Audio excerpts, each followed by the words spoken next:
message me. What are you guys talking about? What are you guys going to be talking about? I just told him to ask. I just told him to ask questions and we'll answer. We're live now. We are live. Oh, I see wow. questions live. Oh man. I'm not gonna lie. I am new to this. We'll figure it out. Take it. You'll be fine. Just get in the groove of talking. Just start Yeah. talking. As for the water swatting stuff, I don't care. Like I said, I decoyed them in. They're a dead duck. You got more of a chance of killing them on the water than you do actually them flying.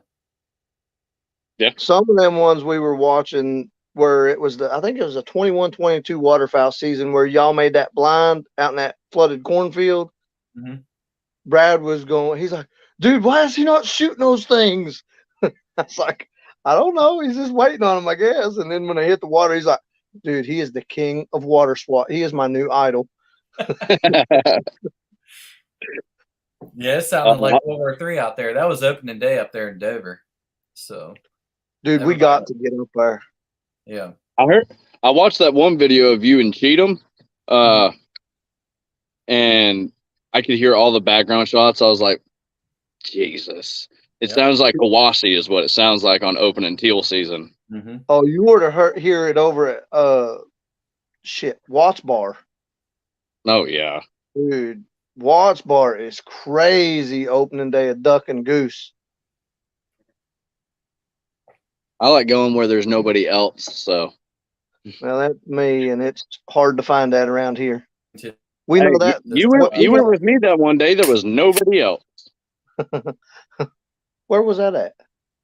Over on Corn Tassel. Oh, yeah. Where you and I went that one day. Oh, I got more people messaging me. What's up? I told everybody don't message me whenever we go live. That way they can jump in here. I told them everybody 8 o'clock. How many people you got so far, Chris? Probably just 2 or 3 people watching right now. Who you got watching? I don't know. It doesn't show me. Right, wait for people to hit me in the comments. That's the only way for me to know. I just had somebody call me from Nashville. Old Nasty Outdoors. That's my that's my buddy from Virginia. So he hunts with one of my best friends, Justin, back home. Well, tell him I said hey. Oh, yeah, up there in Maryland? He'll be on here next week. Cool.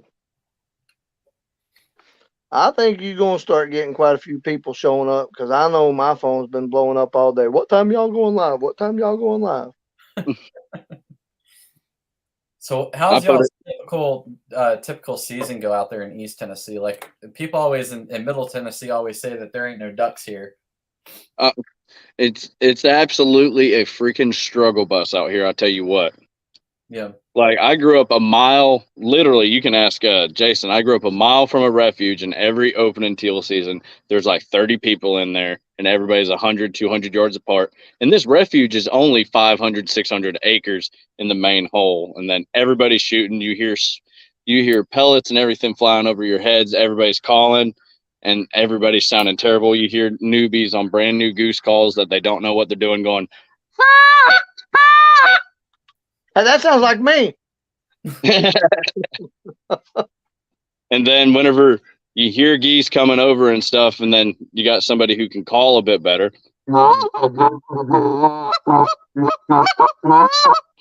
And the geese come in, you shoot them, everybody gets pissed off. And they're like, what are you doing so good? Well, I've been calling for 10 years. Thank you very much. I bust my butt at it. And it's just a struggle bus. Everybody fights over holes and stuff. You get there at 3 a.m, but everybody only kills like two to three birds. Don't go there, Josh. Don't go there. Don't go there. And I'll be honest with both. I mean, Josh knows. I mean, I talk to Josh quite a bit. But, man, this is my second full year of being into waterfowl. And, man, I enjoy it. But it's like Josh said over here. I mean, it's a struggle. And when you do find the hole, you better not tell anybody because they'll be in it the next day. Yep. Yeah. I lost the only flooded timber spot I've ever found on public land. I lost it because my buddy that I took hunting, his son started driving and then ruined it. Yeah. Oh, Taking yeah, off his friends. Mm-hmm. I know who you're talking about. Give me just a second. I'm gonna put my camera up here. I'm tired of holding the dang thing. See, we got a hole out here, and typically I'll show up to it. I mean, it's not my hole by no means, because I'm sure Chase is watching. But what's up, Daddy Duck? Appreciate you tuning in. But like, I'll show up to that place almost at midnight, and sometimes we'll still get beat. So the guy told me, he was like, "Yeah, I got here at 10 o'clock." I'm like, "Dude, I planned on sleeping in the hole, and you already beat me." Like, all right. So now I will admit it's not that bad. Yeah. But yeah, out here, like, you'll have guys sleeping in the hole. There's even one spot I ran into. It's a little bit further south. Prior. So like to opening day. Well, Chris, you're closer to the flyway than we are, so I'd say that's probably going to happen quite a bit. Yeah, you're straight up in the Atlantic flyway, so you're getting a lot of traffic from green wing teal. You're getting all the geese that push east. You're getting a decent amount of widgeon that come over there. But us, we're stuck right in between two of them. You got the Atlantic, Mississippi flyway. You got East Tennessee right here in the middle of it. And we got a mountain range that comes down and a mountain range that comes over. And then we got the plateau and the East Tennessee River. East Tennessee River comes up through here. Not East Tennessee. The Little Tennessee River comes up, and then you got the Big Tennessee that crosses over, so the ducks just pass on through. There ain't a lot here for them to stay. We got mountains. That's pretty much it, and a little bit of corn. Yeah. Yeah, that's what my wife was wanting to move to Tennessee to, like, for us to settle down, and I told her, I was like, all I want to do when I get out is straight waterfowl hunt. Like, I don't really deer hunt anymore. You know, to really do any type of other hunting. Like, once September comes, it's straight waterfowl for me. Being 2 years into it, I'm getting that way, and it's because of Josh and a bunch of some of my other guys, friends that I hunt with. I deer hunt still, and whenever it switches over from February and everything's done here, like no more season going, boom, it's on to turkey madness from there. Now, whenever early season bow hunting and muzzleloader hunting, I'm deer hunting. Gun season opens up, I'm done. I'm not deer hunting anymore. I just want to bust a deer during the rut. Like last year, I went to do what? No, when we were back, I don't mean to jump subjects, but I know back to what we were talking about when when Chris was asking about what it's like over here as far as hunting. Public, it's like what you were saying, but now Josh and I got some good private land we hunt. Dude, we'll water swat all day. I mean, there's ducks that come there. If you don't have private land to hunt in East Tennessee, it gets hard. You're going to fight people. Yeah. Yeah, like opening day last year. No, I told you. Opening day last year. Me and my buddy Hunter, we went out scouting, and we found a point that some divers were sitting on, and they were going down eating on some weed on the bottom of the lake about 15, 20 feet deep. And we're like, okay, let's set up there. There's about 30, 40 divers. Hopefully they come in strings. We go to set up on this point. We go to set up on that point the next day, and we look in the cove next to the point, and there's a light shining. We're like, okay, well, we're like 200 yards away from them. Set up. As soon as first light hits, we hear boom, boom, boom, boom, boom. I'm like, okay, there's 6 shots. And then nothing after that. About 2 hours go by. We don't see any freaking birds. It was about 65 degrees. It was hot as dog shit. And Hunter says, hey, I'm going to take a ride on the boat. Just see where I can find some birds. Let you guys sit here. I was like, all right, I'm happy sitting here.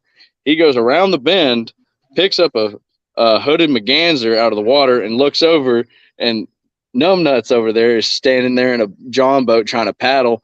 And Hunter goes, is this your bird? And all you see from him is All mad. Hey, I'm not gonna lie. It was my first year. I was trying to learn all this. I was out there rearranging my spread because I mean the ducks were there. I mean, Josh, you can't lie about that. The ducks were flying that day, and I couldn't get them to move. And here comes Josh's buddy in his boat coming down there. And dude, I mean, I cussed him up one side and down the other because he pulled right up there next to me in the spread and everything. And me still learning it. And then what's bad is I had to learn all this through my oldest son that's in the Navy. He calls me from Guam. He's like, "Hey, Dad," he said, "Did you ever run in with Josh today?" I was like, "What do you mean?" And he said, "Did you duck hunt today by chance?" I was like, "Yeah." He's like, "Did you see Josh?" I said, "I don't know why." And he's like, "Well, he's a little upset because he swears up and down it was you that cussed him up one side down the other." And I was like, "Oh, I need to get a hold of Josh." And after that, we started hunting together. Yeah. And I mean, that was the weirdest thing. And I mean, it was funny because Brad and I was over here talking about that when you was on the phone with me earlier, Josh. I mean, it's like, how crazy is that you get into it with somebody and then next thing you know, you're hunting with them because you didn't know who it was. Mm-hmm. I mean, That's happened to me so many times. Oh, I love hunting with Josh. Josh, dude, you can call for me any day of the week, bro. I don't care. I'm not gonna lie, I can't call worth a crap. I've tried teaching him, but he's so old and stuck in his ways. He don't want to learn how to use his tongue. He just sits there and goes, blows hot air up everybody's ass. Wow. Really? I'm just pulling your leg, man. I'm gonna go in and get a drink real quick. All right. That's why I brought a cooler. Yeah, if you want to plug your channel, if you're trying to grow it, you can go ahead and plug it. Oh, wow. Now with my channel, Chris, I'm just starting, and me and Brad and Josh have already been talking. I'm going to try and grow my Boondocker adventures. I mean, I've done a few videos. I'm new to it, man. I'm not good at it. And I've talked to Josh and Brad, and I was like, guys, let's get this thing going. I said, I've got cameras. I said, now we're hooked up with Chris. We can ask him for advice on how to do this since he's been doing it for a while. I said, let's just start filming our hunts. Yeah. And they're like, I'm down with that because I mean, I've got a few hunts of certain birds per se that I've got, but I think my wife said if that's the only time I get to spend with you during waterfowl season, I'll go film your hunts for you. Yeah. So I got a feeling that's what's going to happen. Your son's talking to you. Hey, man. Say hi to everybody. Hi. Hey, man. Hello, man. I'm Jason. Say hi, Jason. I'm Josh. Hi, Josh. Hi, Josh. Hi, Jason. Hey, I seen you hunting with your daddy killing them little wood ducks. You like doing that? They can't see you. Say hi. Say yes. Yes. Hey, if we all get to hunt together, I'll bring my little boy up there. He's 15 years old, and we'll all hunt together, and y'all can kill some ducks. I'm 6. Huh? You're 6? I'm about to be 8. I mean 7. Don't worry, his 15-year-old. I thought his 15-year-old boy was 7 years old whenever I first met him. So Jesse's just a little guy. But now, if Jesse gets to, if we come up there and what's his name, Chris? I don't say his name on YouTube stuff. Okay, gotcha.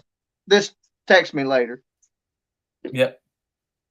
But anyway, if my son and we all get to go hunt, I'll bring them up there and y'all can hunt together. Okay. Because dude, I'm all about the kids. I mean, if I'm sitting in a blind, it don't matter if I'm sitting in a blind or a tree stand or in an open field. Mm-hmm. If a big buck or a big old turkey or ducks fly by, I'd rather see them kids shoot it because I love the look on their face when they shoot something. Hey, when Dad got up in that tree, they had like a bee when he was younger, when he was little, and then he got a bee stung. He got stung by a bee? You're making up stuff now.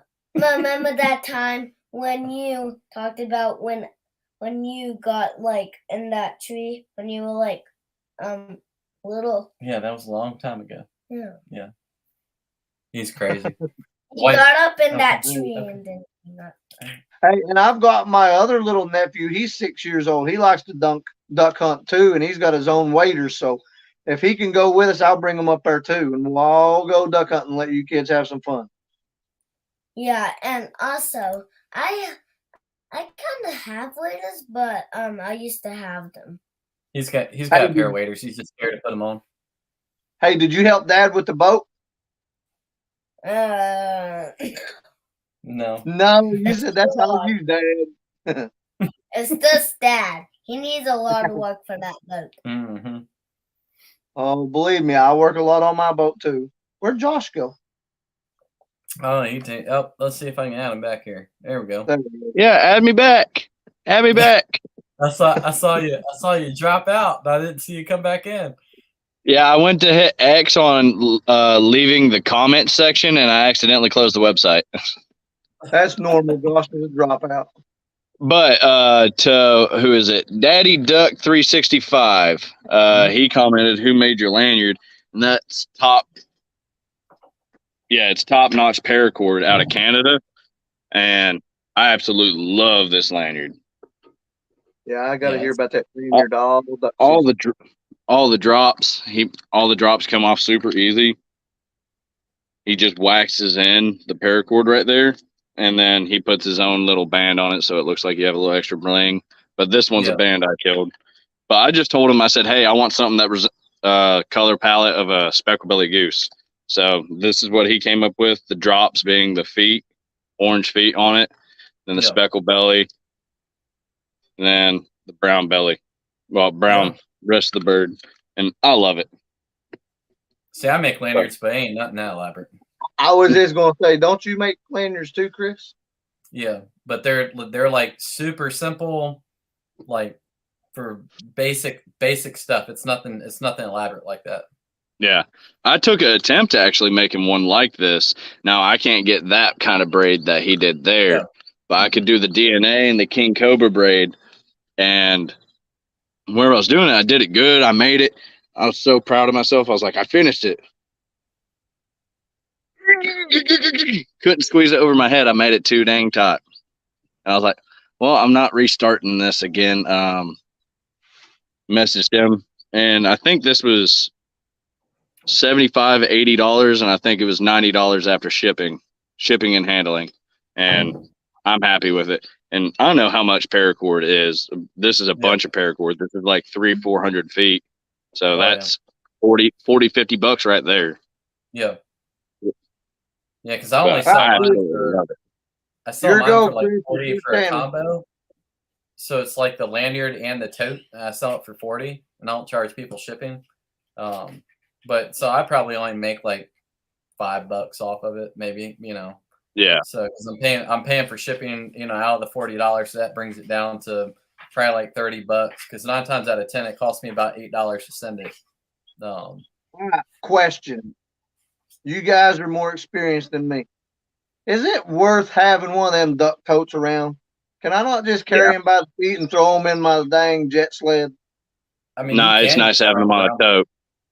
The tote's nice to have just because you can, I don't know, you can like carry it without like, I don't know, like let's say that you plan on like taxidermy and a bird, like you don't want to be throwing it around, so it's good just to hang it up by its feet and take care of it on the way out. Oh, believe me, I like that. Hunt with Josh, you put their belly to the sky. I didn't know that. But like I have a tote, and I like using it for whenever I get a good amount of birds. One, it helps out with photos. It just looks good having all the birds together like that. If you're not doing a pile picture, obviously, if you don't have a lot of birds, you can't have a pretty looking pile. So just having like 6-7 ducks on a tote, it looks good. It looks nice. Yep. Second off, I like the tote. If I have to, just throw it over my shoulders or use the tote and clip it to the top of my pack whenever I'm hiking in and out. All right. I guess I better put my order into Chris then. I need a tote. Yeah, I'll get with you after this. Ain't nothing for me to whip one up. But if I got the cord, like you just tell me like what colors and stuff, I can typically have it done by the end of the week. What? I don't know. This whatever you feel like throwing together. Be creative. Jason, do you know a Bradley Gunter? Unfortunately, yes. He's watching right now. Yeah, that's Killing Time. I'm not sure who that person is, but they're watching as well. I don't know Killing Time. I know Brad. Brad and I were the ones we were hunting opening day the day we had to run in with Brad. Or Josh, my bad. But Brad and I, we hunt a lot together. It's okay. Whose internet's cutting out? Is that mine or y'all's? That'll be you. Yeah, I think it's yours. Here, let me bump off my Wi-Fi. Look there, Josh is froze. Do what now? Is that better now? Because Yeah, all of us just went black screens and swirling on my end. Anyway, what was you saying? Oh, I was saying, I forgive you. You still owe me though. Hey, I gave you a buffalo head. What more do you want? I didn't even know that's what it was. I didn't. Are you talking about the Scoter you killed? Huh? Are you talking about the Scoter you killed? That would be Brad Gunner that's in there. He's the one that killed the sea scoter. Yeah. But no, what was that, Josh? Was it a buffalo head that I killed that y'all brought to me? No, it was a hooded McGanzer. Oh. It was actually a good looking one too. I got one in the freezer for Chris. He was actually supposed to pick up 2 of my buffalo heads. Yeah. Speaking of birds, let's talk about birds. Well, what do you want to know, Jason? Oh, man, it was hilarious, Chris. You got to hear this story. This is the good one. I know we're supposed to be talking all things duck hunting, but this is crazy. Oh, shoot. You should see this. I went with Josh on the veteran hunt. Mm-hmm. And we were sitting there, and he's calling the shit out of birds. I mean, just calling. And he's like, just sit still. Let's just wait on him. It's almost daylight. It's almost shooting light. I'm like, all right. We're sitting there just bullshitting, and he goes, wait a minute. I hear one. I'm like, what? And he said, I hear one. The next thing I know, I see something out of the corner of my eye come flying right in front of the blind. I'm talking like right at the edge of the water. And I was like, Josh, there's one right here next to this decoy. And it's not, man, that thing may be 15 feet, if that. And I was like, Josh, there's a Drake Woody sitting right here next to this decoy. He's like, nuh-uh. I was like, dude, he is sitting right here. He's swimming around this decoy. Yeah, I never saw the wood duck because the wood duck went down here, and there's a group of like 4 or 5 mallards that are coming up top. So I was just sitting here looking up, and that woody came up underneath, and I was like, you're lying to me. You're fucking with me. This is the first time we've hunted together. Dude, he blew the back of the head out of that thing. Mm. I wasn't going to let him get up. I was like, he's right there. I'm going to bust him. We won't talk about the ruddy ducks. We'll leave that for another time. Mm. Yeah, I shot my fair share of ruddies up there in Maryland, that's for sure. This was my first time ever seeing one in person, let alone shooting at one. There was 2 of them. I seen something on the far side of this pond. This pond's 1.5 acres in size. It's a big pond. And I just seen something dust down through the mist on the other side. And I was like, okay, something landed, and see if it just swims up or whatnot. And I see this thing swimming up to the decoys. I was like, okay, Jason, how close do you think he is? And he's like 30 yards. I'm like, let him swim a little bit more. And he said, go ahead and bust him. He's like 25. I was like, all right. Boom. Dove under, popped up on the other side of the pond, started swimming around. I was like, what the hell? And I didn't have my dog with me that day. I didn't want to run all the way up to my dad's house because he had my dog the day before. And I was like, oh, okay. Let's wait for this ruddy duck to swim back around. How long did it take you to kill that duck, Josh? 20, 30 minutes. You better keep going, homie. The whole box of shells. Yeah, I went through a box of shells because this bird kept diving under the water. Come to find out in the end, after one of them finally died and I walked out there in my waders to grab it, it was two of them that were sitting there going up. He'd go down, the other one come up. Two ruddy ducks. I was like, are you kidding me? Yeah. And I've never seen a duck actually take steel to it so many times over. Yeah. I was like, yeah, they play no games. Like when you skinned it out, did you notice like how thick their down is and like how thick their actual skin is? It's nuts. We haven't skinned none out, Chris. They're both in my freezer. No, I have one of them. You got one? I thought I had them. Yeah. You have one. No wonder I can't find both of them. I had the other one. I gave that one to you because you said you might mount it. The first diver.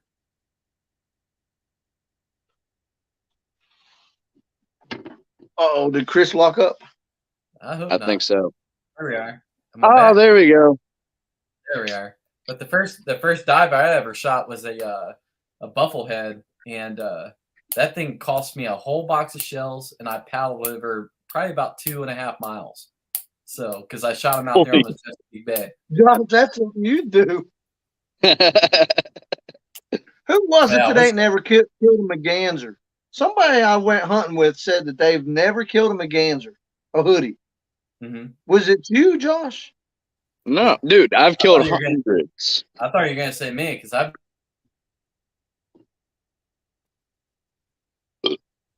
Do what, Chris? I think we're all freezing up now. No, I'm not freezing up. I'm here. I think his Wi-Fi's cutting out now. I don't know why my Wi-Fi is messing up. Your boy's in there unplugging it. Yeah. He's probably on Netflix right now.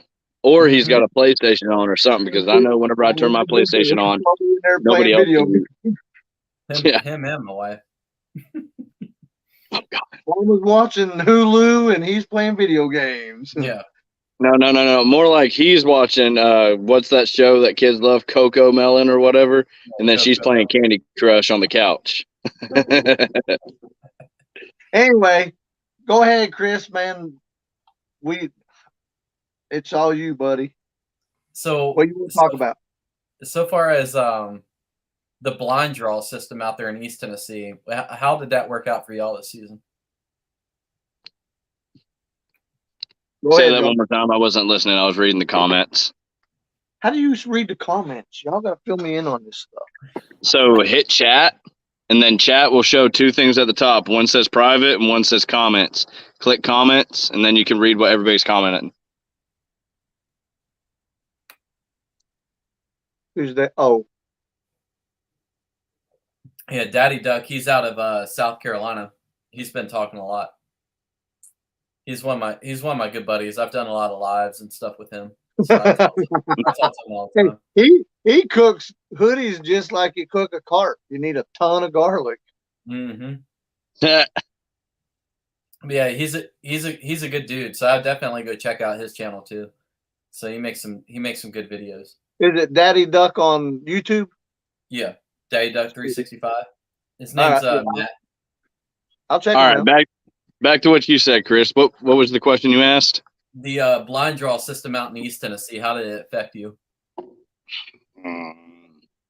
Me personally, didn't affect me a bit because there ain't no blinds over in East Tennessee to draw in. You got Rogers Creek. I don't go to Rogers Creek though. Yeah, I don't either. I don't fight them people down there. But if that happened like 3 or 4 years ago, whenever I was hunting Dale Hollow, yeah, that would have affected me because Dale Hollow, I drew a blind. The blind happened to be in a shitty location, and I had to build the whole thing by myself. And the way it worked back then, if nobody was in the blind by what was it? I think it was 5:45. You could hunt the blind. Mm-hmm. But if the person who drew that blind, like in person over at Lebanon, shows up by 5:45, and you're already there, you have to make room and let them in. You can't just kick them out. But if they're not there by 5:45, it's all yours. I don't know about the blind thing. I'm still trying to figure it out. Which I think that was fair. The way they've got it now, you hold it for a third of the season, and only you can hunt that blind. Nobody else. I'm like, are you kidding me? Oh, just because of the real foot thing, I understand a boy got killed and then an old man got shot as well. That was a different story, though. That old man was getting aggravated because he was in a permanent blind, and these boys were sitting on the bank on public property, and he got peed off and went over to him and then shot at one of them. Well, shot them. The old man did? That was different, though. That was on real foot. That's what happened. Was it last year or the year before? No, it was last season. Guess I don't be going to real foot. Yeah. They tried to change the whole real foot story to where he was there was some like mental issues with him and all that sort of stuff, but I think it was more than that. They were trying to cover that up. So the old man got irritated, Jason, went over to where the kids were hunting because they had like a A-frame or a makeshift blind or whatever 300 yards down from him, and he got aggravated and shot one of the kids whenever he went outside the blind. See, that's what turns me away from duck hunting and hunting public land. I don't want to be nowhere near people like that. No. And that's the messed up thing with I mean, I guess hunting in general is like you're out there in the woods with other people. Everyone has a weapon. You don't know what kind of mental state the other person's in, or if they're, high on something or out there with bad intentions. So I've been blessed enough to meet a lot of really good people around Middle Tennessee for me, to include when I was up there in Maryland, and I never really ran into anybody with like a bad attitude. Yeah. Now, I've only had one. Anybody, I guess this will be my second full year duck hunting. But I mean, I've not really run into anybody that's a teetotal asshole other than myself. But, I mean, still, I'm like you, Chris. I mean, I don't know who I'm going to run into out there. I'm not fighting over a hunting spot. And it's just, if people are going to argue and fight over it, I'll just go hunt my private spots. Yeah. See, my buddy out there in Virginia, he said we had some foreigners on opening day of dove season shoot over top of people 10 feet above. Yeah, I was just reading that one. Yep. See, that's crazy. That happens a lot, especially the place that they were at. Like, that place is actually pretty dangerous, especially for deer hunting, because they'll shoot you straight up. Speaking of dove hunt, do you dove hunt, Chris? I do. I take the little one out dove hunting. Well, I was asked tonight to give you an invitation. If you want to go hunt a private dove field, you're more than welcome to come to East Tennessee. Same with you, Josh. Oh, thank you. Who was it? Brad. Brad asked me if we all wanted to go hunt a private dove field with him. Is the private field near where my house is? No, it's down it's south of me on 411. Okay, I know where it's at then. Is the last name White? No. Okay, different field then. I don't know. You'd have to ask Brad if he's still on. Ask him. But I mean, if you're wanting to drive this far, Chris, and dove hunt with your son and stuff, you're more than welcome to come down. I mean, he's already extended that invitation. Okay. Yeah, definitely. If I'm going private land and dove hunting, especially if I can bring the little one, because I mean, I'll do more filming than anything else, and just have him like experience it. That's what I'm really trying to get him into, is just experiencing it. Yeah, get him away from the public thing. I mean, I don't, and I hate saying that, man, because there's a lot of good places on public land to hunt, but man, there's a bunch of idiots out there, and I'm not taking my son to a public dove field where they're shooting like 5 feet over his head. I mean, that's just dangerous. Yeah. Yep. And it's like last season I took him out. I was in like this the sunflower field, and we got in there. I think we showed up around 5 o'clock, and other guys were starting to show up. And so I had him sitting in the car sleeping, and because of course I like to show up early and try to be like the first one there, and we still went out there, set up, and we still had a guy within like 40 yards turn around and set up in a tree line right next to us, like looking our direction, and I'm like, come on, dude, like really, like I got a kid out here, like I'm not trying to own the spot and shoot every dove that comes by, but at least people don't care no more, So man. They don't even care if it's a kid. So Yeah. that happens a lot, and that's where this selfish attitude when hunting happens. Oh, I know more than everybody else. I know more than you. I'm better than you. I'm going to go hunt where I want to hunt. Okay, that's fair enough, but look around and observe things. That's where I know for a fact me and Chris have that different mindset where we actually look around and think of situations, think of things that happen, having military backgrounds. And Jason, I know you have common sense, unlike a lot of people. You have common sense, and you'll at least think before you do something. Just a little bit. Just a little bit. Just a little. No, I do, man. I always tell my son when he's deer hunting or turkey hunting, I told him, I said, son, when you pull that trigger, you're responsible for whatever comes out the end of that. You better be paying attention where you're shooting. And it don't matter if it's ducks, deer, turkeys, doves. I don't care what it is. I want both of my boys to understand that they are responsible for what comes out of that barrel. Yep. All right, sorry, Chris, got off topic, man. No, that's all good. So, old Daddy Duck said that he hunted Camden Bottoms in Kentucky Lake. That's up by me. I've heard I could have put in for a season-long blind for that when they had them out. I was thinking about going there, but I put in for that West Sandy. I've heard a lot of people talking good about that West Sandy. Yeah, I mean, right now the corn production out here, like with the way that they planted, and we have no water.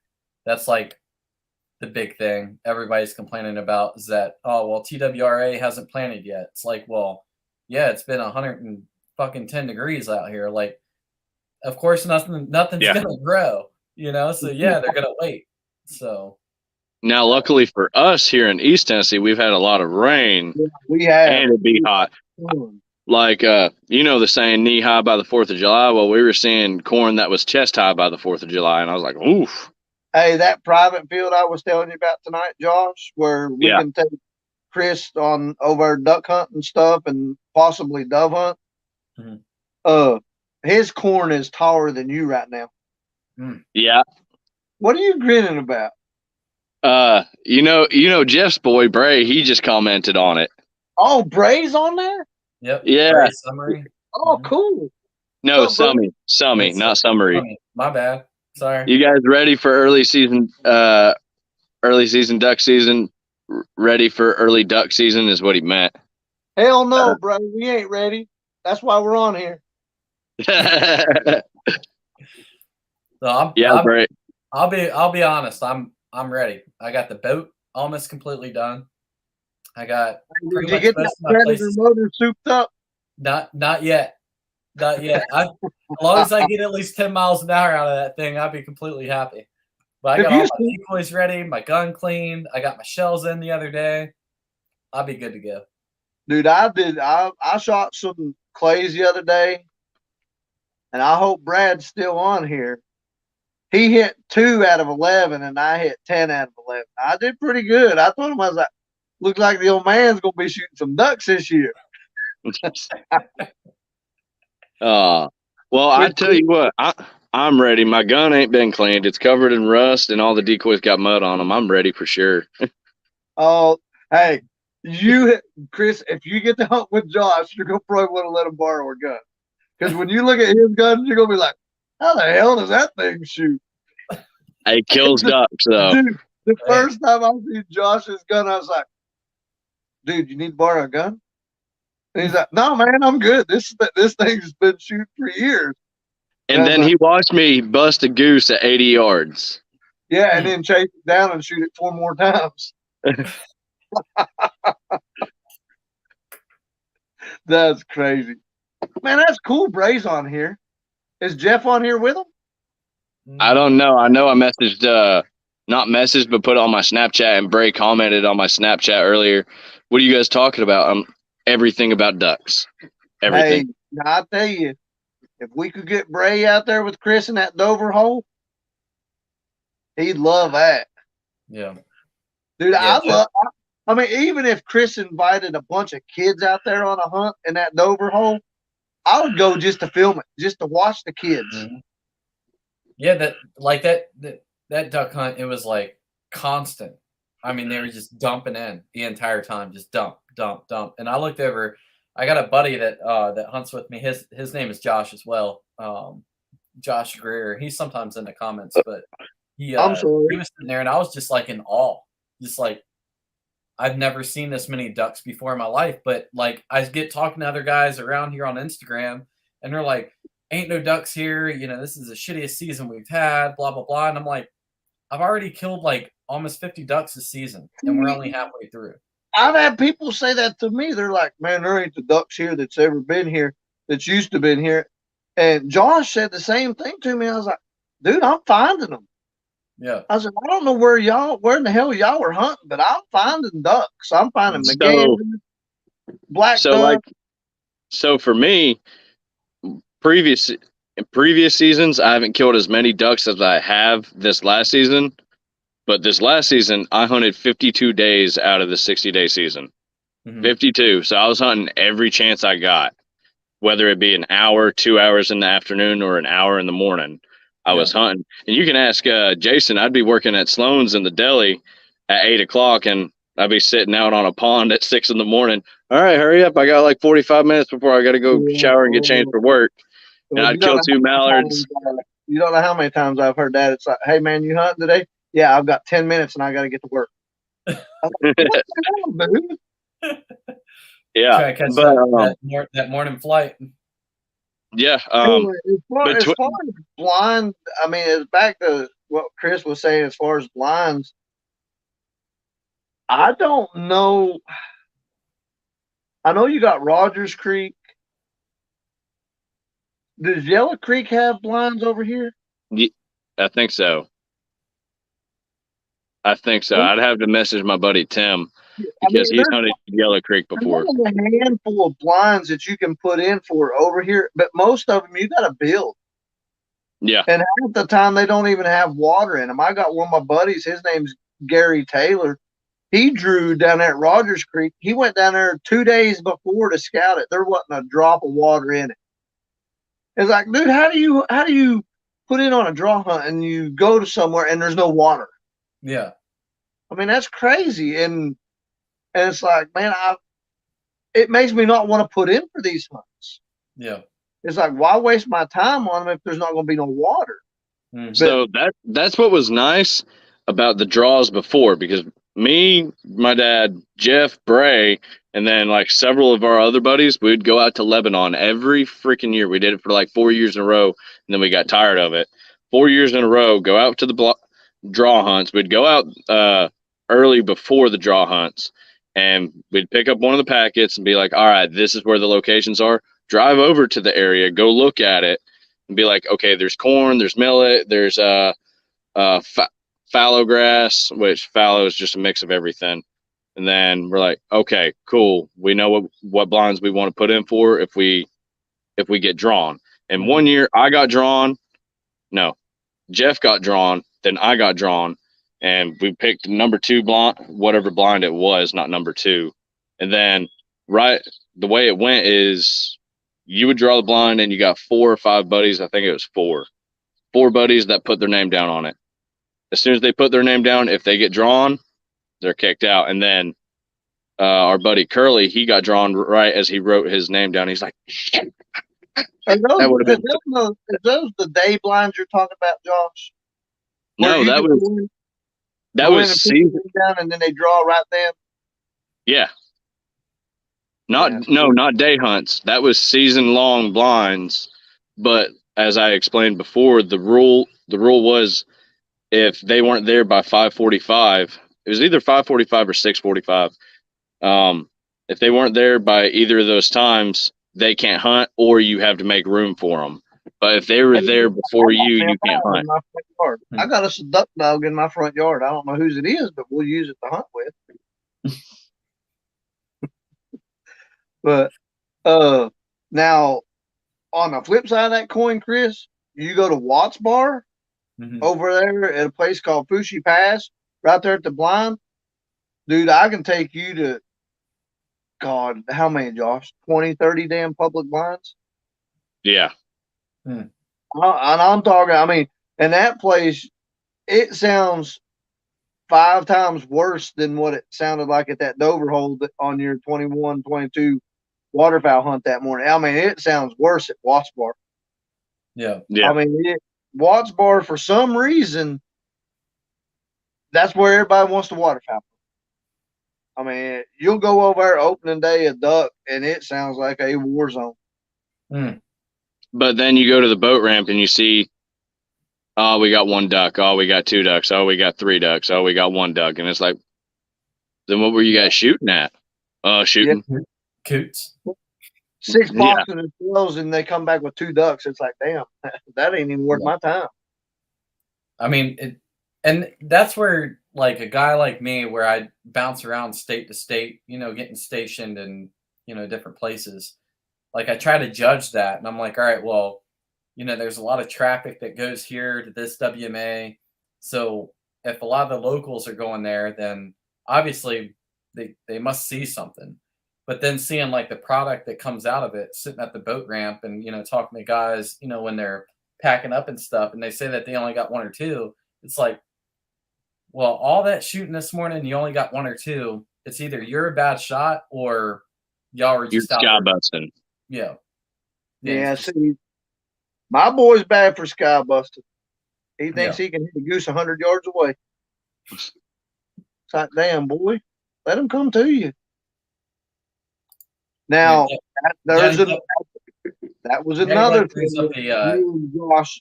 Josh, you and Chris have both been invited to this one too by Brad again. I mean, Brad's got a lot of friends. I mean, he knows a lot of good places. This place he was telling me about, early teal, he said when you get in there early teal, it's like a dove field. There's so many teal. So your son just commented, yes, I do sky bust. Yeah, Jesse's bad for that. The old Matt from Daddy Duck 365, he says if they repeal the Pittman-Robertson Act, we won't have any public land to hunt. There won't be any money. They won't be able to they can't repeal it. They're not going to be able to. Because how can they take TVA away? Delta Waterfowl's gotten on that train too about repeal it. Yeah, Delta Waterfowl jumped on it like day 3 of it being on social media. But they're not going to be able to pull that one. I have no idea what y'all were talking about. Y'all got to fill me in on this. I don't know. So the Pittman-Robertson Act is pretty much like an act that was made, what was it, 80s or 90s? Maybe earlier than that. I think it was more like 60s or 70s. Okay. Yeah, it's way back when. So pretty much like the tax money, a percentage of that goes towards conservation. So it's not just like the $25 stamp that we buy every year. Like, it's a different form of taxation that goes towards conservation itself. It's the taxation from every hunting/fishing purchase. So, like, whenever you buy your license, whenever you buy hunting goods, you know how Tennessee just got rid of that 10-cent tax on ammo? Yeah, what's the deal with that? I noticed that the other day. That money went towards public lands and stuff. 1937, Daddy Duck. Holy shit. Yep. Yeah. Wow. Even that's how long ago it got put in. That's been a day or 2 ago. But yeah, so basically getting ready. So what you're saying is they use like that 10-cent tax, and they put some money from your duck stamp and your hunting license stuff toward the public land, the conservation of the public land. Yeah. Except it's all hunting goods. It's everything that's a sporting good. That's why. Like shotgun shells. You buy a and sling. Now they're wanting to take it from us? Yeah, they're trying to not use that taxation anymore.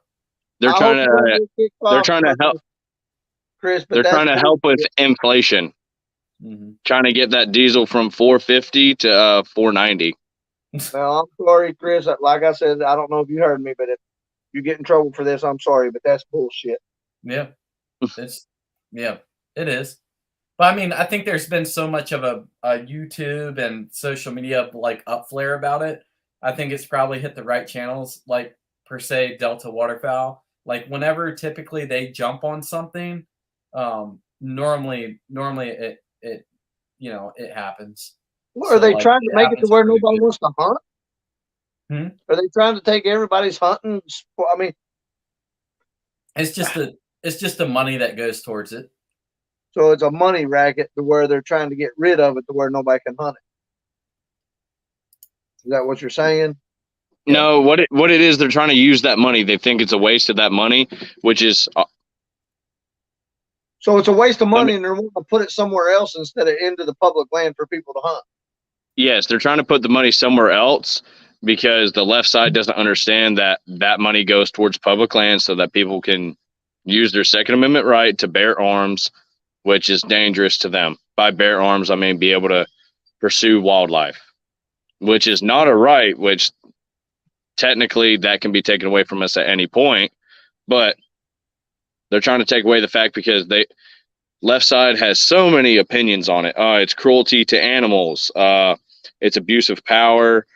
You have a dangerous weapon. You're using machine guns on game birds, on deer, on bear, and stuff like that.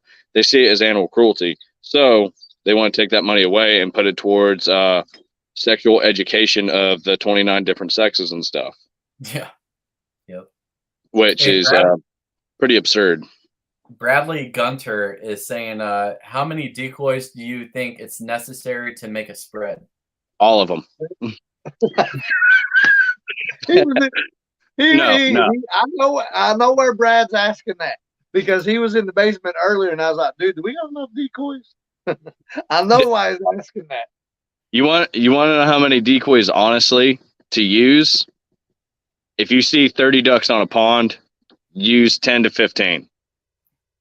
10 to 15. If you see 200 birds in a pond, use 100. Yeah, splitting the hatch. Kind of, sort of. Sometimes I straight up match the hatch, or I double the hatch. Like if I'm hunting a goose field and I've seen 100 geese in it, depending how they're acting, if they're acting all super aggressive, I'll put 100, 150 silos out there, or about 30, 40 full bodies. Yeah. And because geese, they act like they're a gang. They get all hissy fit. You hear geese hiss at each other. You hear that train note and start getting real aggravated. Do that on the ground, they're going to want to fight those other geese that are on the ground. Ducks, it's a different story. Do something that's comfortable with them. Okay, so we're talking decoys and stuff. Me being new to this, I mean, how do you judge on average goose decoys to put out? Because but Brad and I mean, Brad's got a ton of goose decoys. If you're trying I'm not gonna lie. I mean, that guy, you can. I'm gonna ask a show of hands at this. If you had ducks fly over and geese fly over, what are y'all shooting first? Geese. Man, you sound like damn Brad. I mean, it depends on what part of the country. If I'm living on the East Coast, I ain't gonna shoot the geese. I'm gonna shoot the ducks because ducks are. I like to taste the ducks better. I like to taste the ducks. Brad and Josh, I'll let them shoot damn geese all day long. Yeah, I'll shoot them ducks. But out here, like in Middle Tennessee, like I haven't seen that very many of geese. So unless if somebody watching this can point me in the right direction. I know one guy. Come over here, Chris. I'll tell you where some geese are at. I know one guy that knows where all the geese are at in Middle Tennessee, and he kills collar bands all the time. Well, neck collars all the freaking time. Patrick Holiday, if you look him up on Instagram, he hunts out of Middle Tennessee. He kills a ton of collar bands. But anyway, why do I keep calling it collar bands? Collars and bands. How many goose decoys do you usually put out knowing that there's geese around? Bare minimum. Depends on if you're on the X or not. If you're running traffic, then typically you need more. If you're on the X, you need less. See, y'all are gonna have to teach me this shit. All right, so if I'm on the X, I'm gonna set the X where they want to be. Yeah. So see, if I've got see, now you're talking my cousin's language, because that's what he tells me. He's like, you want to be where they want to be. When y'all start talking X and holes and spots, it's like, dude, y'all this. I ain't got a clue. Well, it depends how many birds you got on the X too. So you got 1,000 birds on the X.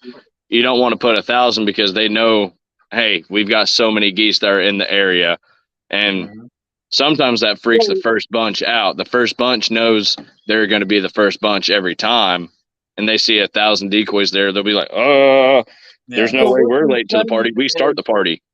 So what they're saying is these geese, like our local geese that we have hundreds of thousands of millions of, they know how many geese are going to be in that spot. They've got I mean, they know that. They're residential, yeah. In a way, yeah. Residents, they know who. So they know how many geese are usually in that spot. Yeah. So if they're used to seeing that's for residents.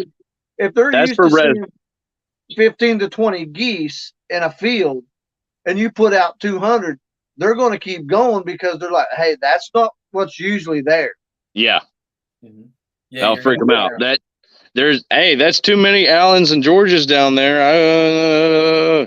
They'll keep going. See, now it's different. It's different whenever it's during their migration, because so is it the same with ducks? Not necessarily, because we don't have a ton of resident ducks here. All the ducks are up north. Geese are weird. That's why the geese that we have, Jason, are big geese. Big geese don't fly as much. Little geese fly a lot more.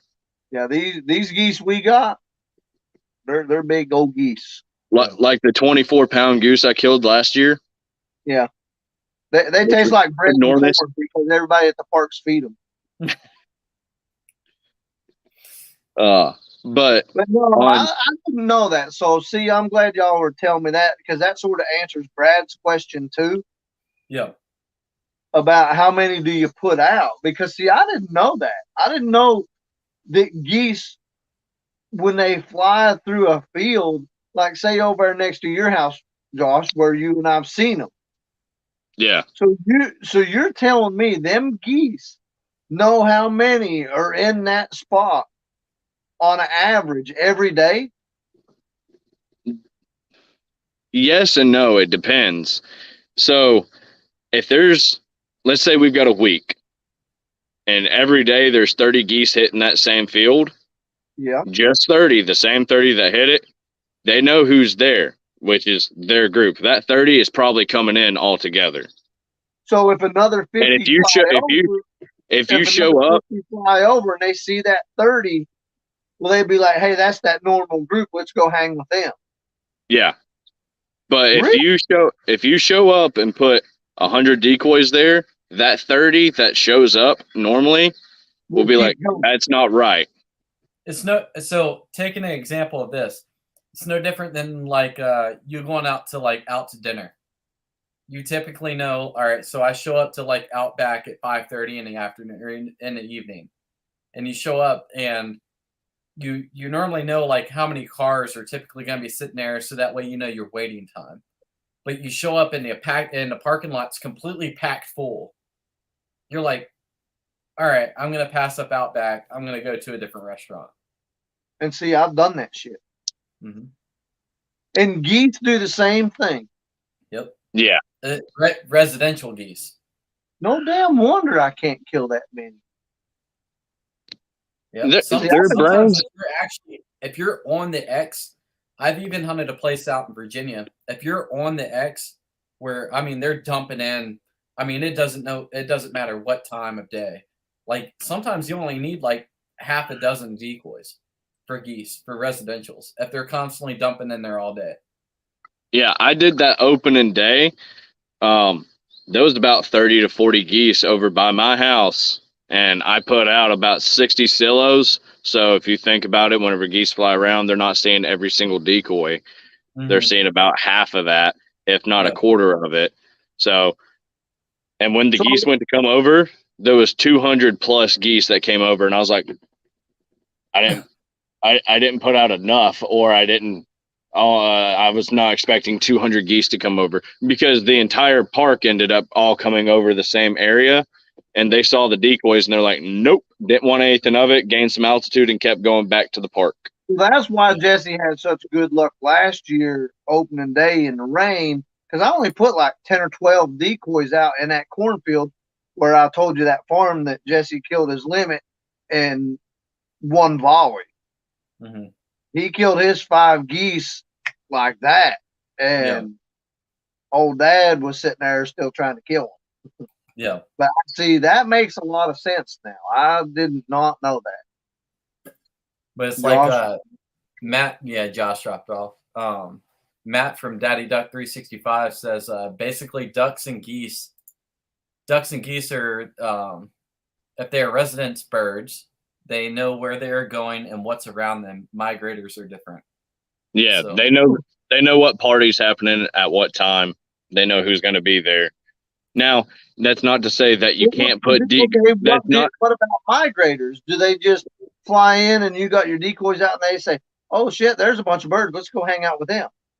Yeah, because they're looking for food. They're looking for places to hang out, places that they're not going to get shot at, so that sort of thing. So your migrators are typically ones that you decoy in like very well. And migrators are usually the ones that are sketchy.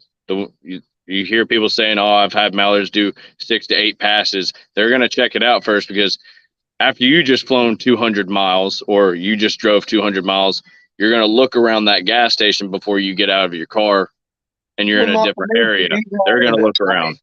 Not to mention, them birds have been flying for a few thousand miles, and you've had every swinging dick shooting at you coming down here, and you're going to be wanting to be like, "Hey, is this cool to hang out here or no?" Yep. Yeah.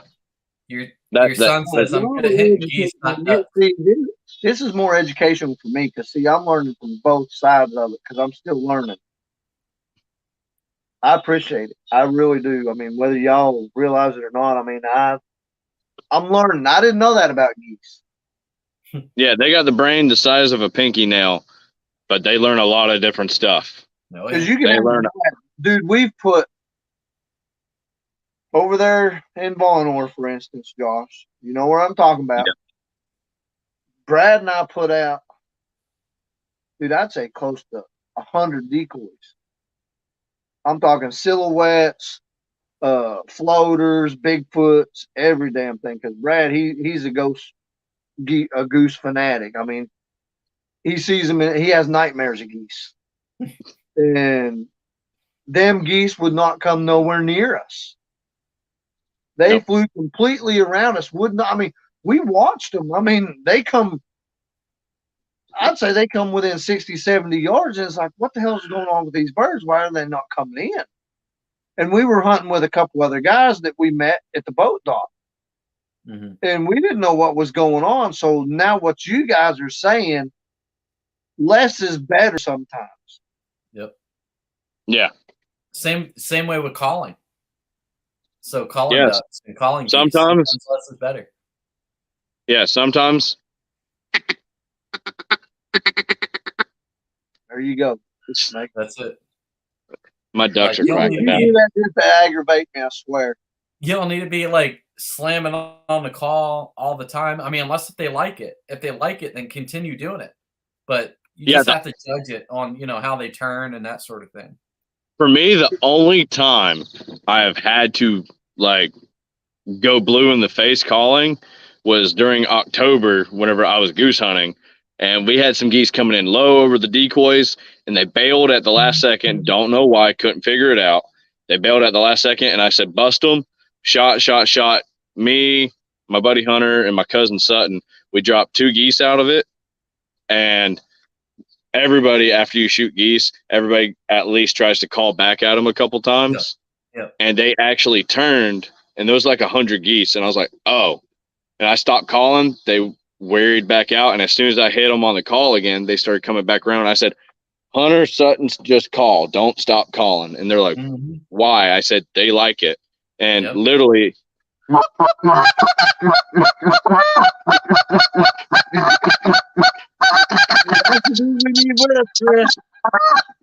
just going ape shit on it for like 5 minutes straight. And they hovered above us, about 80 yards above us, just holding above the decoys. And we're sitting there.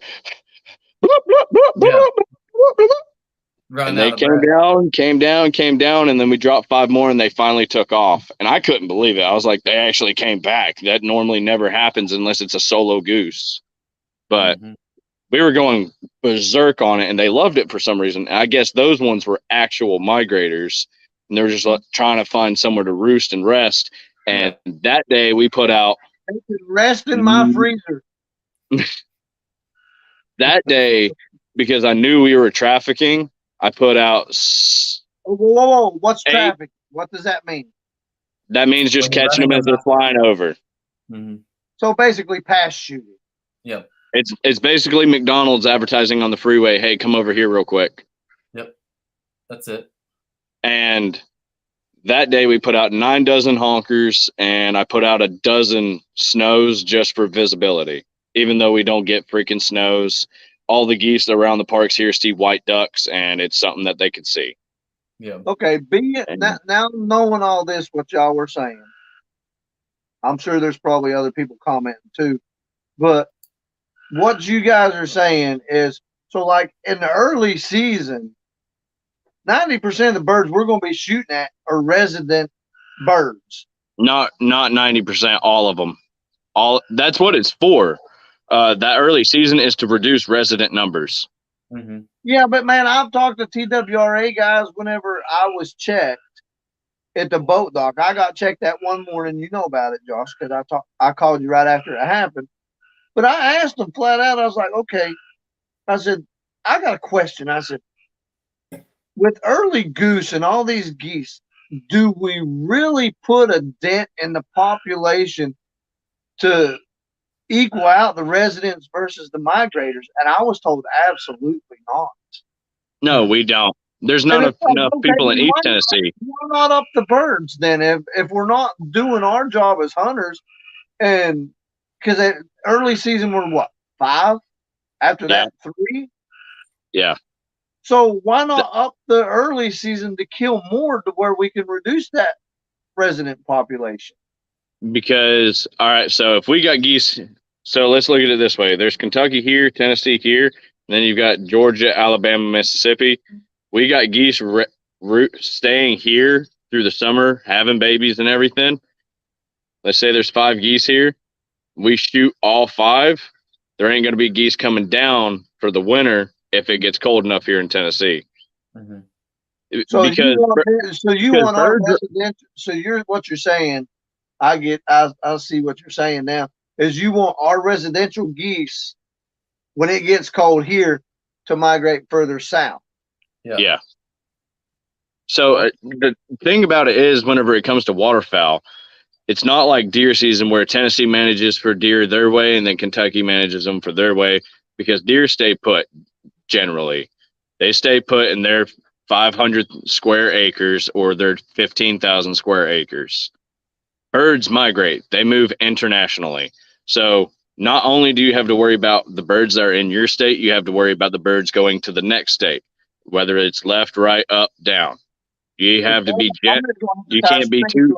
Keep them here. Do what? I said, I'm just going to have to tie a string to these damn birds to keep them here.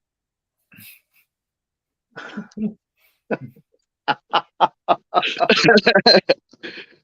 don't want them going nowhere else but in my damn freezer. I want them on the grill. Well, grill, freezers, same damn difference. Frying pan, I don't care. Except for them ones. I want them ones here. Well, I like them. Hey, I'll tell you what's really good is wood duck on jalapenos with cream cheese wrapped in bacon. Jalapeno poppers with wood duck. Sure. Can't go wrong with that. No. Has anybody been asking questions? Because I've learned a lot from both of y'all, even though I'm still new at this. Well, Big Daddy comments educational stuff, and he actually puts his input, which I like. Your son doesn't shut up saying I love geese. He's worse than an 18-year-old whenever he can first go to a strip club. And then your buddy Brad keeps making smart comments towards you. Them local geese are smart, aren't they, Jason? Jason, I learn something new every trip. Mhm. But Yeah, I'm glad he is learning stuff. Mocos. He killed his first band and he thought he was a badass. And then whenever he looked it up, it was right here in Madisonville. I told him, I was like, yeah, that's one of them Moco geese, Monroe counties. I like what Daddy just said. Yeah, there is early migrators, like specklebellies, for instance. They don't even migrate. One of them, Josh? I've killed 2 of them. Okay. But I didn't kill any this year. But anyways, I got one in the freezer. Anyways, what he said, yes, there is early migrators, but like specklebellies, they don't migrate from weather. They do, but majority of them leave at a specific time. If you go, who's the biologist? I think it's Orion or Orthan, something like that. He did a study on it. Specklebellies migrate from Alaska all the way down to Arkansas and Louisiana based on when the rice harvest is. And they've been around long enough and rice has been harvested long enough. The geese have learned when that is. And usually you get your first push of specks in October, right in October. And then half the time people in North Dakota, South Dakota and stuff don't even have lessers at that point, which is a similar sized goose. What is the difference between a damn lesser and a greater? They're different subspecies. So there's a total of I think it's 13 different kinds of Canada goose. So here in Tennessee, what we get, our resident geese are Giants and Hudsons. And then what the hell is that? Do what? What the hell? I mean, y'all were speaking like way different language, man. I just shoot them. Lessers are about half the size of our typical honker. Mm-hmm. And instead of you're just sitting there smiling, thinking it's funny. But instead of lessers don't go, they go. It's super They're a lot higher. And a lot of talking. Mm-hmm. Yeah, they don't shut up. So Lessers actually like you talking to them all the way to the ground. Is a lesser like a baby one? No. Their full-grown size is about, so our average honker is about 10 to 14 pounds. An average lesser is about 5 to 6 pounds. Yeah. And then you got cacklers. Cacklers they look like a Canada goose, but they're the size of a freaking mallard. But we don't get those. Those are out in the Pacific Northwest and Alaska. Yeah, I don't. And they go weep, weep, weep, weep, weep, weep, weep, weep, weep. Can you do that backwards? Peep, peep, peep. All right, Chris. Come on, man. There's You got to get in here. 19 subspecies. 19. 19 subspecies of a goose? Yep. Yeah, of just Canada geese. My bad on not getting it exactly right. I know there's like 13 plus. Was that Duck Daddy that come up with that one? Yeah. He probably just looked it up too. I know he's very knowledgeable. He's pretty good with his knowledge on the waterfowl stuff. Yeah, I'm gonna have to start following him and start. No offense, Chris, but he does live. I'm gonna have to watch him. He does lives. I think he was doing like Monday lives like all the time. Oh, that's cool. You do Wednesday, he'll do Monday. Yeah, but I'm sure I'll burn his damn. Go ahead and Matt, plug your stuff into the live chat so that way people can see. So to follow you and when you plan on doing lives and stuff. I'll tell you right now, he gets on live. I'll burn his damn chat box up. Yeah. Now here's another. Go ahead. No, I was just saying he's got a pretty good following and puts out really good information on his channel for sure. Yeah, he just put out. He just commented on snows, And that was a thing I learned before I learned all the subspecies of Canada geese, which at this point is just greater, lesser, and then cackler.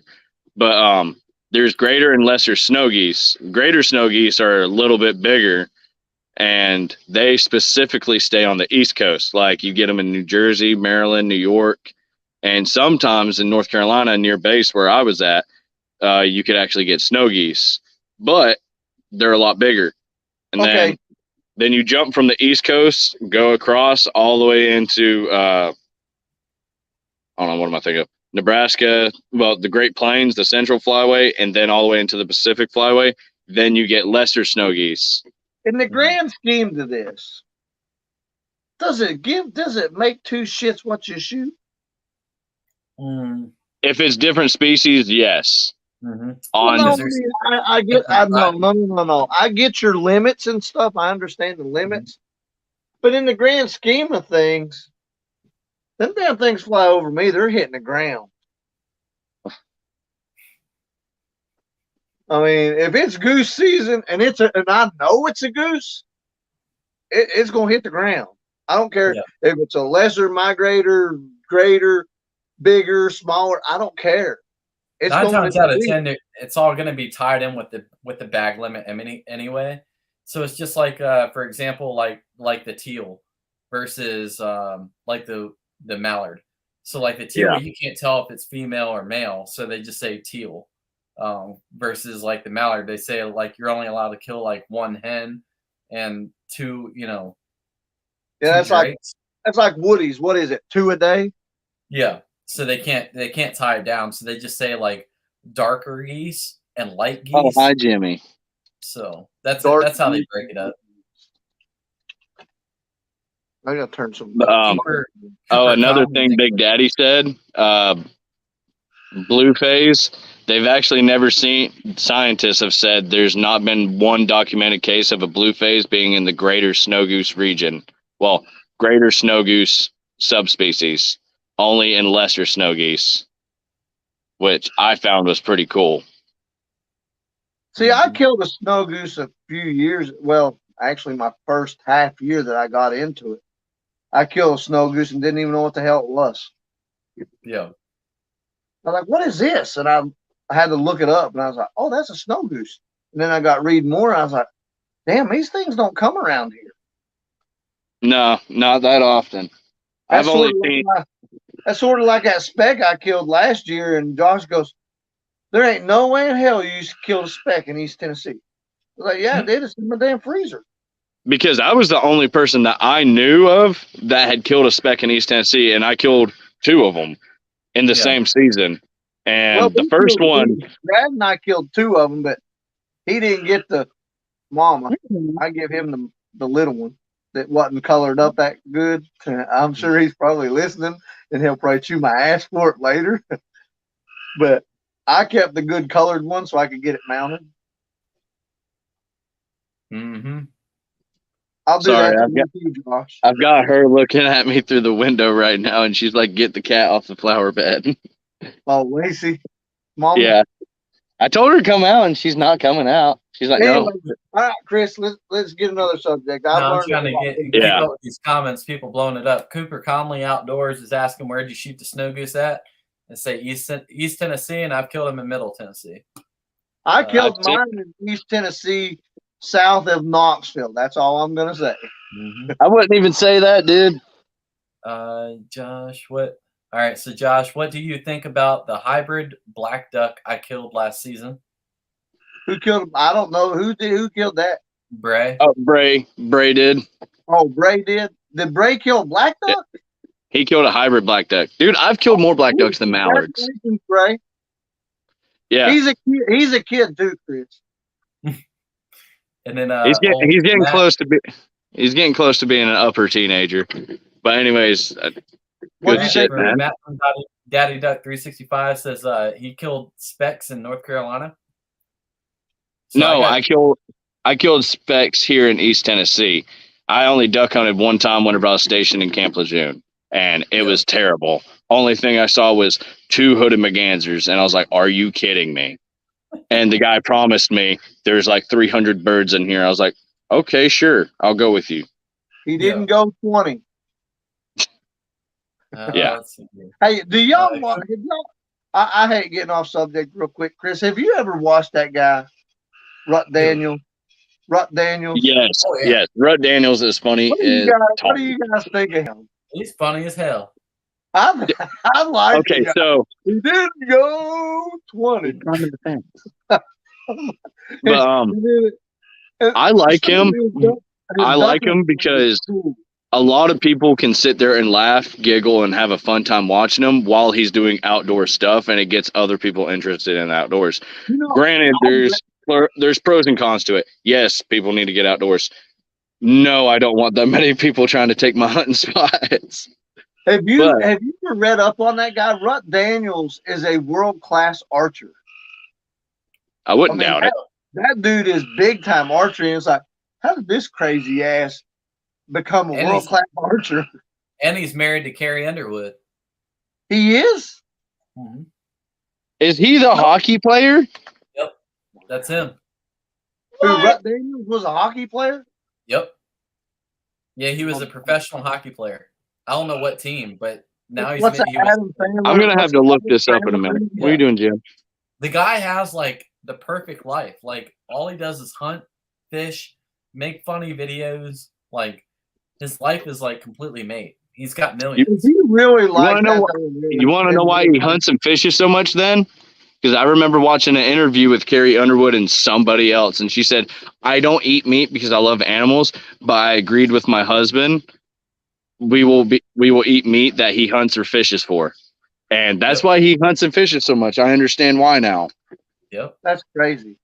But no, I didn't know how you guys felt about him. I mean, he's one I like watching. I mean, y'all can thank Brad for that because I watch him him and his ditch pickles. I told Brad, I was like, Brad, dude, you got to get us a hat that says didn't go 20. Real quick, Chris, I'm going to correct you on this. I wasn't a Marine. I still am. There's never a was a Marine. Oh shit! I know y'all hold yourselves to a certain standard. You went the forbidden phrase. I learned that when I was a very, very young kid. There is no such thing as an ex-Marine. They're all former Marines. Always a Marine. Unfortunately. Hey, what does Cooper Conley outdoors mean? He played for the Predators, the hockey team. They're down there in Nashville. Who did? This Cooper Conley. Yeah. Cooper Conley played for the Preds? No, he means Rut Daniels. The Rut Daniels guy. No shit. That's cool. That's pretty cool. Yeah. I'm gonna have to look that up. That's neat. I mean, I didn't know how y'all felt about him. I mean, hey, I got an idea for you, Chris.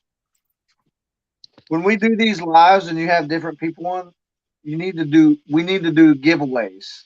Yeah. See, I'm down with that.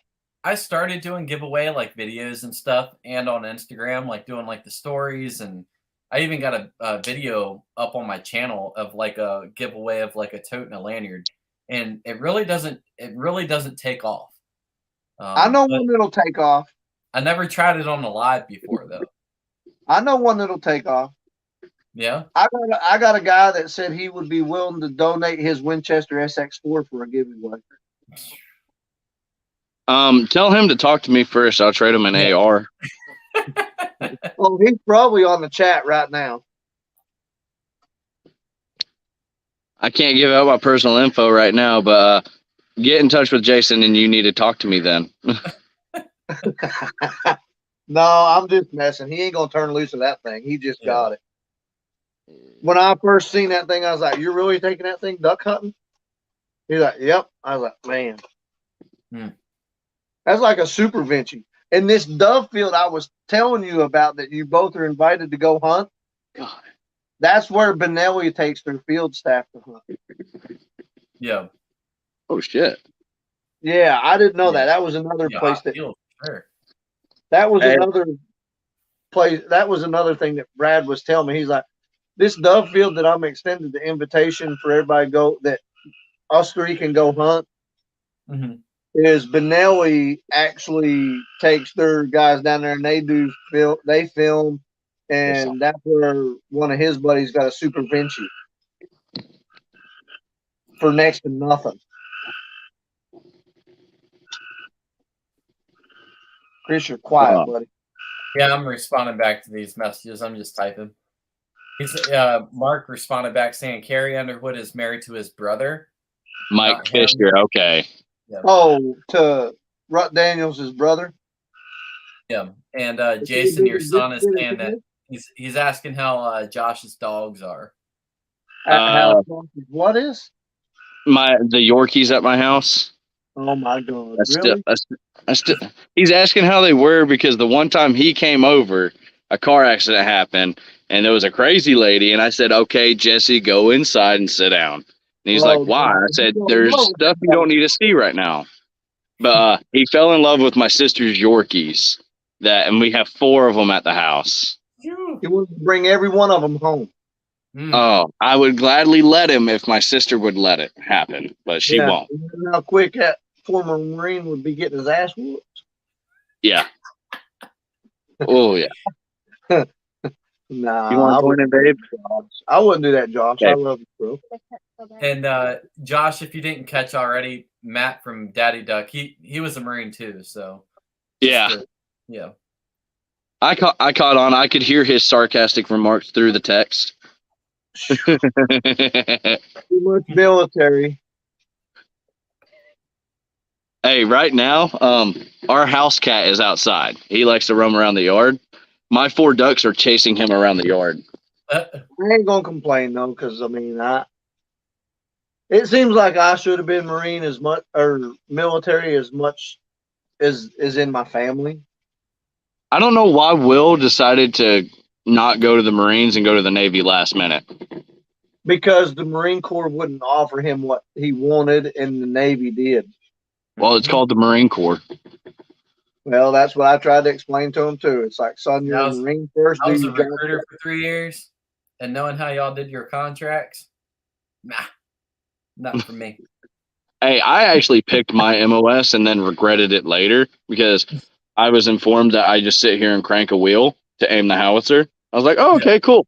No, I was on a freaking laptop. On a laptop. My cousin dartboard, a Game Boy looking thing, and then I actually had to sit down and write stuff on a pad and scream through a radio standby fire, which that was my favorite part. Yeah, I've seen your little videos. Now, my cousin, he was a cannon cocker out at Fort Sill. That's where all of us Marines get trained for that. Yeah. Yeah, I'll go to SIL too. I go to SIL for my training too. So, man, I'm on the damn YouTube with a bunch of cannon cockers. Cannon cocker. That's funny because my dad was a drill instructor in the Marine Corps back in the 70s. I mean, it's funny when he talks to y'all because he's got names for every MOS, and it's like, how the hell do you remember this? Nah, it's easy. It just comes to you. Yeah. FTC, FO, Cannon Cocker, Grunt. That's the basic ones right there for me. Yeah, 0311, here's your AR. Get your ass to work. Mm-hmm. Yep. 0331, here's a 240, 50 cal, or a Mark 19. Start humping. We've got way off subject. We were talking about ducks. Now we're talking about military. Well, I'm probably going to go ahead and pen this off now. We're at an hour and a half, and I probably got to help the wife get the kid to bed. So, well, I've enjoyed it. I've learned quite a bit, even though I'm still learning this stuff. And Josh, I know I'm going to hunt with you. Chris, I look forward to coming up there in Clarksville around August come on out. Since Josh ain't going to get to make it because he's planning a wedding. Congratulations. Hey, man, they'll get married again later down the road. Just come on out. Yeah. Road trip, Josh. I got a road trip set up. Hey, our honeymoon is going hunting Oklahoma already. That giveaway I won. So all right. That's going to be a little bit of the honeymoon. The hunting with 737 out there for a day. One day, that's it. But it'll be worth it. Yeah. But the only thing it's costing me is a license and gas. That's it. Dang, I'm looking at this thing. You have had 67 comments for real? Mm-hmm. Dang. Crank it through. Yeah, you're cranking them out tonight. And believe it or not, it ain't me doing it all. I don't even know how to type into the comments. Yeah, I don't think you can through the stream service. So you actually have to have like a separate, like a computer or something like that to be able to do it. Hey, I guess I just get verbal comments. It was neat to see Bray in here tonight. I mean, Chris, you actually got a kid in here to watch you tonight. That's pretty cool. You got 2 kids, your son and Bray. Yep. Mine ain't a kid. He's a little smart ass. That's what it's all about, though. It's getting the kids into it. They think it's fun. So now I'm serious, Chris. If you want to get all these boys together, I'm down with it. Yeah, do like a youth hunt or something like that. I think it'd be fun. Yeah, because they got that youth hunt at the end of the season. So I mean, if we can get somewhere and get all these boys together, that'd be fun. Yep. And I normally got my veteran hunt like the day after the youth hunt. So, which is something I like that they did this year. Instead of doing a full weekend for youth and then a full weekend for veteran, Saturday youth, Sunday vet, Saturday youth, Sunday vet. I liked that. I've heard a lot of people. That full week of their rest period. I've heard a lot of people bitching about it, but I'm like you guys. I think that's neat. I mean, it's really, really neat how they done that. Yeah. That's one thing that I will put my check mark on for TWRA doing something right. Yeah. I mean, that is neat. But all right, Chris, man, it was fun. I enjoyed it. Josh, you know where I live. All you got to do is call. We'll go hunt. I appreciate y'all coming on with me tonight. Do what, Chris? You're welcome. I said I appreciate y'all coming on with me tonight. Oh, dude, it's my pleasure, dude. I enjoyed it. I appreciate you asking me to do it. Yeah, for sure. So we'll have to do it again later down the road. I appreciate you letting me on, man. Yeah, man. I appreciate you letting me on, and I'm gonna try and get my little channel going. There you go. Josh said he's gonna film everything while we shoot. No. If it's gonna be your channel, you're gonna film me shooting. What the hell? That's how it works. Hey, cameramen make a lot of money, dude. I'll just be the pretty face. Before I go, I told Josh this tonight before we got on. I've been asked by so many people when we go duck hunting. I've had at least 4 or 5 people ask me, "Are you gonna cook breakfast if we go hunting?" What the hell do you mean? Am I gonna cook breakfast? No, I want to hunt. I don't want to cook breakfast. Yeah, we ain't about eating. Eat when I had one. If you go on my Instagram and you look at that first hunt that I guided, it's one of the posts, picture of a bunch of geese flying. It's a bunch of geese in the freaking air, and then you see me sitting with like 5 or 6 guys with a bunch of geese. It's one of my first posts on Instagram. One of the guys there actually asked me, "So what do we do about food?" I said, "Well, we're up at 4:30 in the morning, and then we're gonna be hunting in the evening. Well, what are we gonna do for lunch?" So there's a gas station down the road. Go down there, grab what you want, and then come back and sit in the blind. And they're like, I don't want to do that. Okay. Josh, I was surprised you're not getting stared at through the window by yours, and I'm sure Chris is getting the honey time. Hey, like I said, guys, I really enjoyed it. Chris, I will be on your chat next week. So whoever you got on, make sure they're knowledgeable and can answer a ton of questions from me. Yeah, for sure. I appreciate it. I appreciate you, man. All right. Y'all have fun. I appreciate you, man. Right, do your sign off, Chris. All right, everybody. I've been Chris. It's been Duck Lip Outdoors. Y'all stay safe out there. I appreciate all y'all tuning in. Jason, Josh, I appreciate y'all tuning in too. See you, man.